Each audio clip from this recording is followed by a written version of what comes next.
You knew before they answered, not after, not once it got obvious, not once everyone else could see it too. Before. Before the dry response, before the weird energy, before they started acting different in ways that you technically couldn't prove yet. Your body already reacted. And you shut it down almost immediately. Not loud, internally. You felt something shift, and within seconds, you started correcting yourself for noticing it. Relax. You're doing too much. Don't start. So now, instead of paying attention to them, you start managing you. The second something feels off, you start smiling harder, talking softer, explaining your wording more carefully than you usually would, trying to get things back to normal before you even know what changed. Because your body noticed the tension, and your first instinct wasn't pay attention, it was act normal. And that changes the entire interaction immediately. Because now you're not trying to understand what's happening.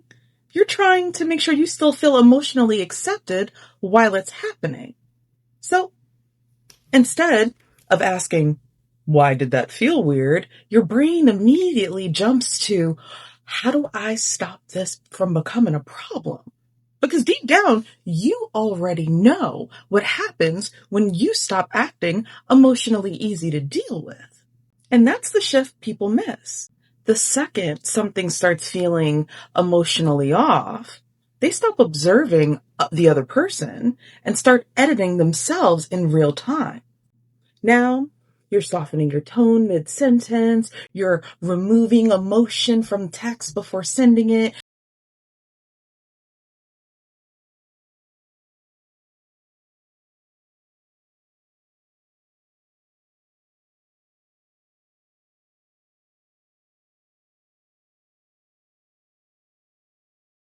Because now, every conversation feels like something you could fail emotionally.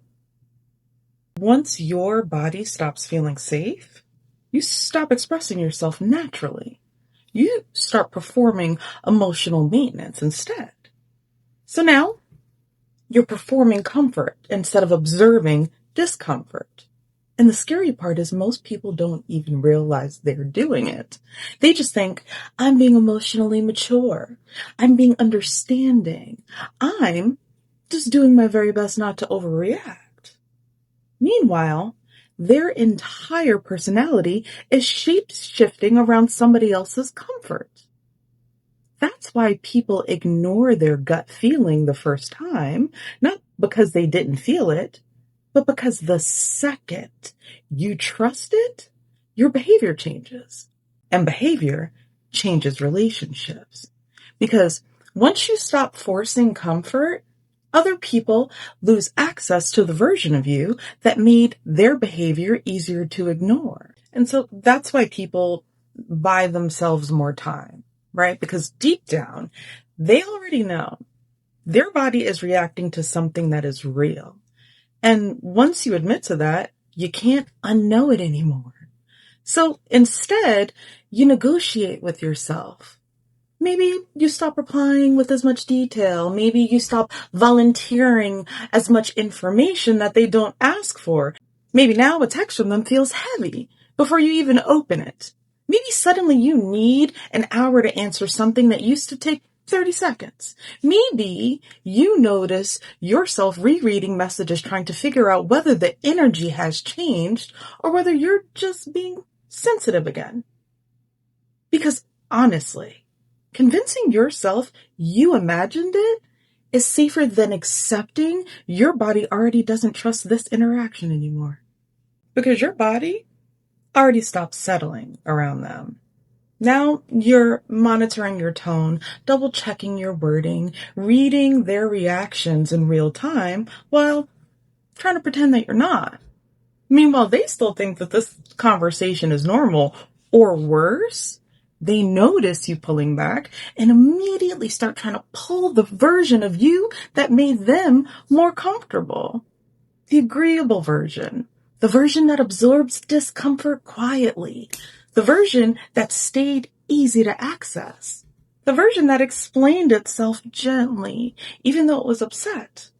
The version that kept making other people feel emotionally safe while slowly becoming emotionally exhausted itself. So now, you keep the conversation going a little longer than your body wants to. You answer the phone anyway, already knowing you don't want to. You show up anyway. You laugh anyway, because you can feel the energy getting uncomfortable and your instinct is still to smooth it over.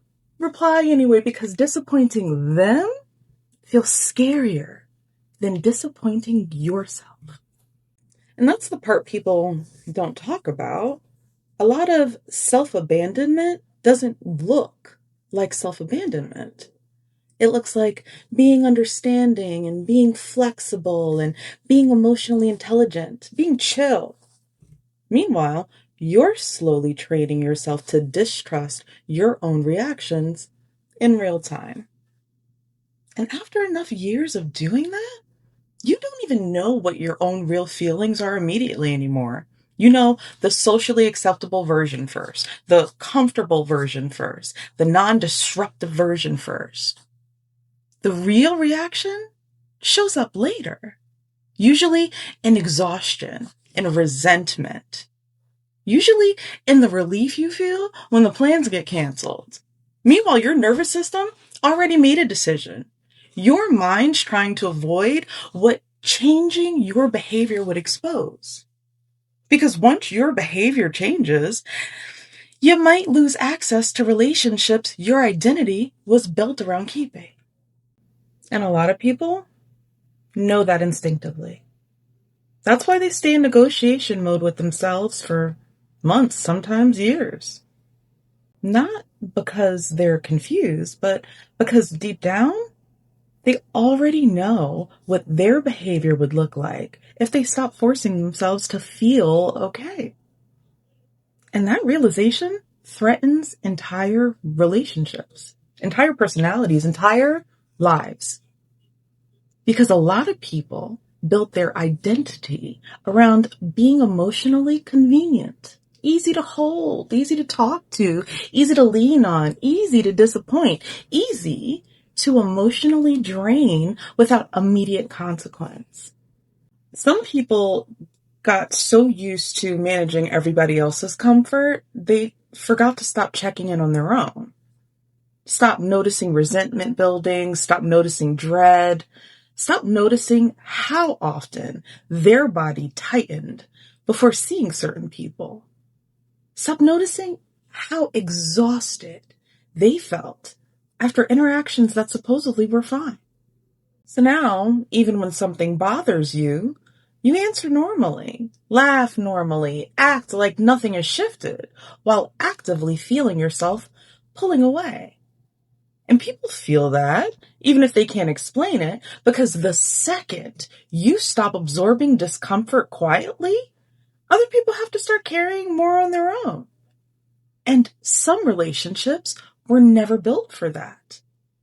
Not just dating either. Friendships, family, work, the way you walk into a room, the way you answer emails, the way you explain yourself too much before anybody has even questioned you. The way one weird look from somebody can suddenly change your entire tone for the next hour. You can literally watch people do this at work. Someone slightly changes their tone in a meeting and suddenly another person starts over-explaining every sentence they say, like they're trying to earn their way back into emotional security. And not because anybody attacked them, because their body reacted to attention before their mind was able to put a story to it yet. And that's why some people leave conversations exhausted that technically went fine, because the entire interaction became self-monitoring, performance management, emotional damage control. They weren't trying to connect anymore. They were trying to get back to feeling emotionally chosen. And that's the part that really changes your life. Not the moment something became unhealthy, the moment you started working harder to convince yourself it was emotionally safe to stay. And that's why confirmation hurts so bad later.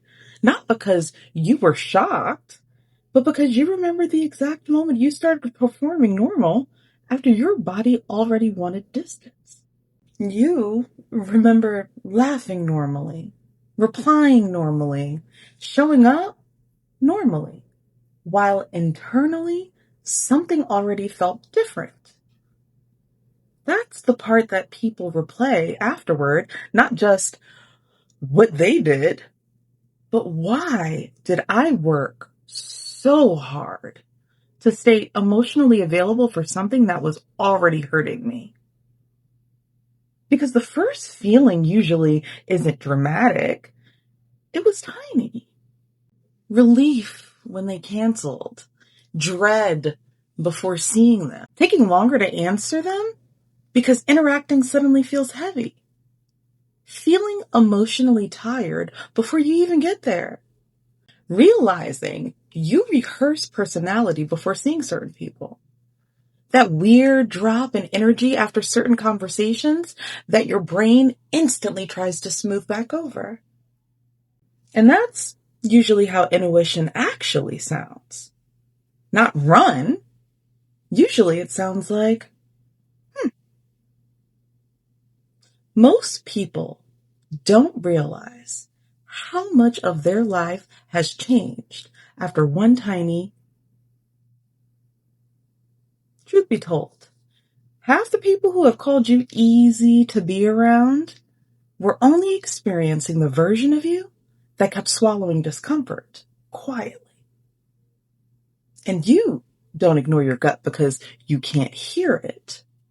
You ignore it because the second you believe it, you realize how much of your life has been built around abandoning yourself to keep other people comfortable.